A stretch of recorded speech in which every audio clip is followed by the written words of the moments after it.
Esimene keel on siis, kui sul tulid need tunnustussõnad, nii et sa võid öelda jaa, et kui sul tulid tunnustussõnad. Minul tulid ka tunnustussõnad alguses. Ehk siis minu arvustuse keel on ka tunnustussõnad ja seal ongi nüüd see nipp, et see tunnustussõnad tuleb tihti siis, kui sa ei ole väga palju tunnustussõnu saanud. Kui sa lapsena ei saanud väga palju tunnustust, et selles, mis sa tegid või õigemini, kes sa olid, siis need tunnustussõnad armastuse keeles väljenduvad läbi komplimentide või kes meist ei tahaks saada neid toredaid, toetavaid sõnu. Ja tõsi on see, et mitte kõik ei tahagi saada. Ja? Nii et see on ainult üks armastuse keel on ju, 6. Ja? Nii et kõik ei tahagi saada neid häid armastuse sõnu.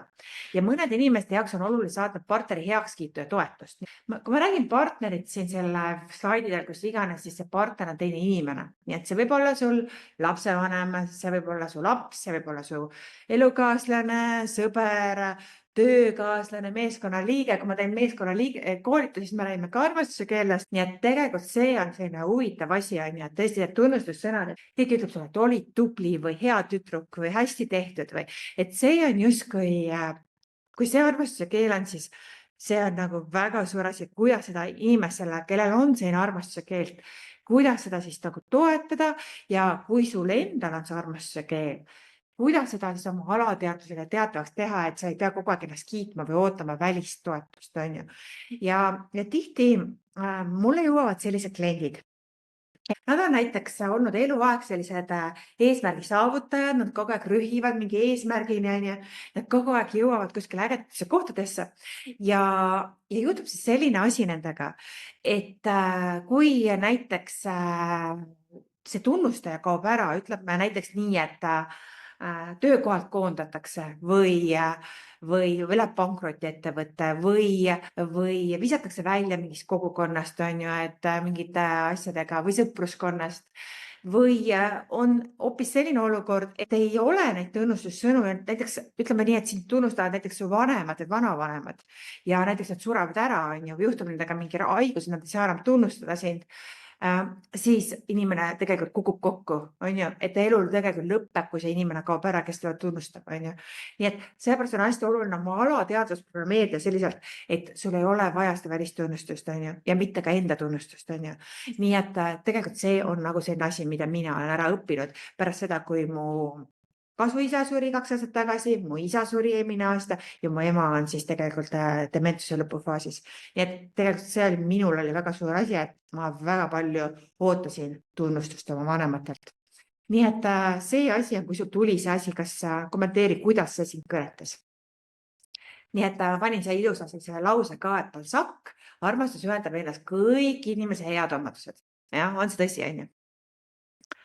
Teine asi on kvaliteetaeg ja kvaliteetaeg on nüüd selline asi, et armastuse keeles väljendub selles, et üksteise ajaks leitakse aega.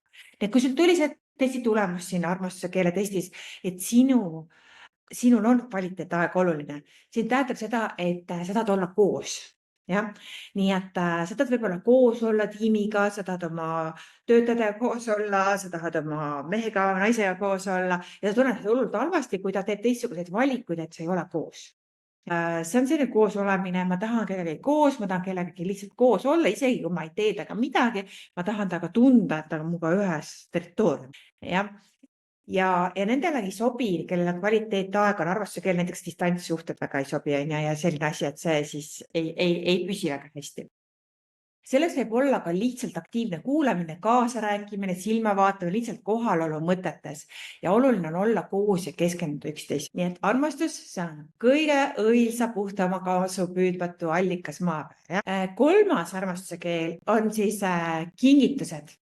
Ja, kingitused, annab kingitused sünnipäeva hommikul juba silmad suured, naistepäev, tahaks saada kingitus lilli, tänusõnu, kus need mehed kõik kadunud on. Nii et kui sul on kingitused, siis kingitused armastuse keelena väljenduvad just kingituste tegemises, üllatustes ja muus sarnases. Ja alati ei peagi kingituse väärtus oluline olema, peaasi, et see oleks tehtud südame ja armastusega. Ja? Nii et see, et mul oli kaasa armastuse keel kingitused. Ja, isse ma võiks nii palju rääkida, et kuidas ma olen nutnud, kui ma ei ole hommikuti kingitusi saanud, on ju, ma sünnipäevaks ja kuidas ma olen seda oodanud, see on nüüd finito, on ju, selles mõttes, et seda enam ei toimi minu elus. Ja sa võid märgata, et inimestele meeldib saada neid kingitusi, on ju, ja see on nagu, ta annabki tundma, et sa oled nagu, sa tõesti, ma olen sulle oluline, on ju. Nii et ka sa oled sina. Ja see ka ei vii väga kaugele, sest sa võid märgata, et kingituse saajad on need inimesed, kes ütlevad, ma hakkan nüüd Jaapani korrastuskunst, et ma hakkan nüüd koristama ja annetan kõik asjad ära. Ja siis ta ei jõua väga kaugele selle koristamisega. Jah, ta ei saa neid asju ära anda, need on väga emotsionaalsed need asjad, et kus ma selle sain, on ju, selle pildi kingis mulle laps lasteaia lõpupeol, on ju, selle ma sain siin, on ju. See asi siin on, see toob mulle seda mälestust, on ju. Sa ei saa ära anda asju. Ja teine asi selle kingituse armastuse keelega on see, et uute asjade ostmine. Jaa, ma lähen poodi. See on nagu, issa, ma mäletan, kui ma ostsin 3 salastuspluusi võisin osta, siis ma mõtlesin, et ma väärin seda, on ju. Ma väärin endale osta 3 salastuspluusi, mis hullult hästi mulle istusid, mul on siiamaani need kapis ripuvad, siis ma ei ole neid ära annetanud, sest nad tegelikult on ilusad pluusid, on ju. Aga kas just 3 vaja on, on ju? On ju, kas see kõnetab sind? Armastada tähendab lakata elamast enesest selleks, et elada teises olemuses. Ja? See on see tingimuste armastus, on ju, millest me kõik siin seda tahame tuua meile, on ju.